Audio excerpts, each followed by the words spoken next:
Hello and welcome, mappers. The last video was a journey. I don't even know if that video still exists, and I might have re-recorded something else over it. But basically what happened the last time I recorded this was that we were able to get our map inside of the Project Zomboid game. I'm currently hosting this online, and the only thing that I found was this issue. Looks like our map is not lining up with the vanilla map. This is vanilla here, and this is our map mod. So we want to make sure that this gets fixed. So let's go ahead and do that. How do we do that? I'm going to go ahead and jump straight into GIMP here and fix it right up. We're going to select our road layer. We know that these two rows just need to be moved to the right, 1 pixel over. So I'm going to basically just select this entire road, hit cut, hit paste, and then just move it to the right, 1 pixel. I use the arrow key. Now, because I hit cut and paste, that did cause a little gap there. I'm going to double check that I have the correct color. Select. Oh, I'm going to pick an easier brush. That is the road layer. And then here's the other one that I need to fix. Control save. All right, with that saved, this should have been updated, in which case this is going to be our PNG. I'm going to hit export. I didn't want to make any changes to the vegetation, so I'm simply going to just save over Stripesville PNG, replace, export. I'm going to go ahead and quit here. We're going to go back to our world map. Okay, world map. We just saved over the, oh, nope, Stripesville images. We saved over this PNG, so I'm going to drag and drop it. This is going to have the new information with the bridge. And we're going to go ahead and do bump to TMX. Hit OK. This is saying, hey, you already have Stripesville 628. We're going to override it. I'm OK with that. So now when I select it, it shouldn't look any different, but technically speaking, this should be 1 over. 67, 72, 75, 80. Cool. Those weren't the ones that I was seeing inside of the, I'm going to go ahead and hit save. This save is now going to go ahead and update, right? Spawn points and objects. That's not what I saw when we were looking at that website, but hey, that doesn't matter. What matters is what loads in the game, right? Not necessarily what's on a website.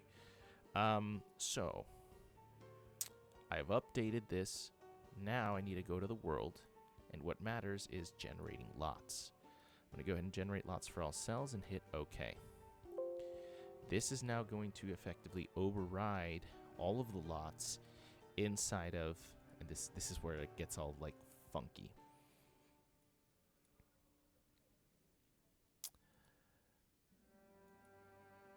Inside of the world editor here. So this, where we wrote the lots in here, this is where the new lots got written in. But we need to get them into the Steam Workshop. So I'm going to go to the one that says my C drive, my Zomboid, my Workshop, my Stripesville. I'm going to go all the way in until we find the lots here. And I'm going to replace this. I'm going to hit Control Copy. These are the new ones, and replace. And for good measure, I'm going to go ahead and get objects and spawn points, and I'm going to hit Control Copy and Control Paste to replace them. So we have new lot headers, new spawn points, new objects. I'm going to go to the workshop while in the game now, create an update because I'm updating Stripesville.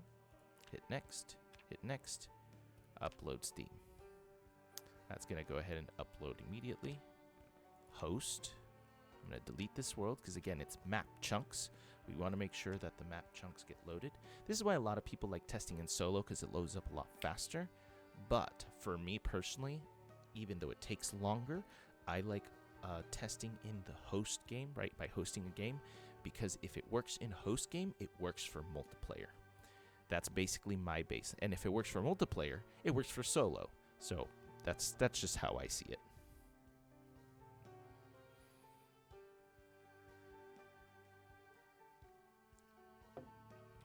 Grab some water real quick.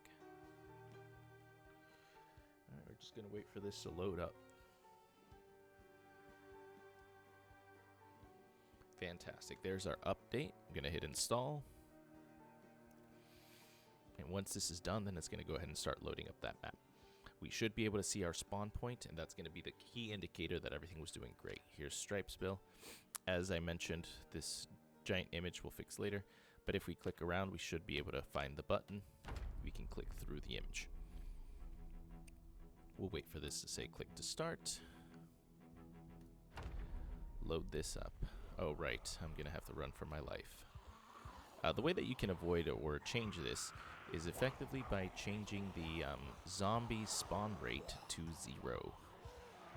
Now, the only thing that kind of worries me, right, is that zombies appeared all here, like on the actual road.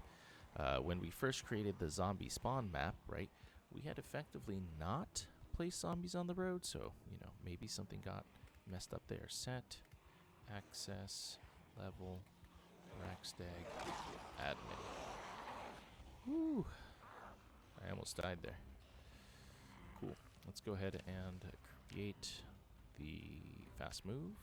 Save, close, and double check. Oh.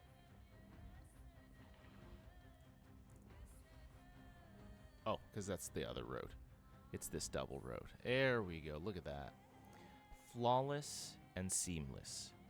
The seam is actually where this water is, and now we are perfectly aligned. Perfection. So now, when you play in vanilla, and then we move over to our map, it'll be seamless as if this was always meant to be here.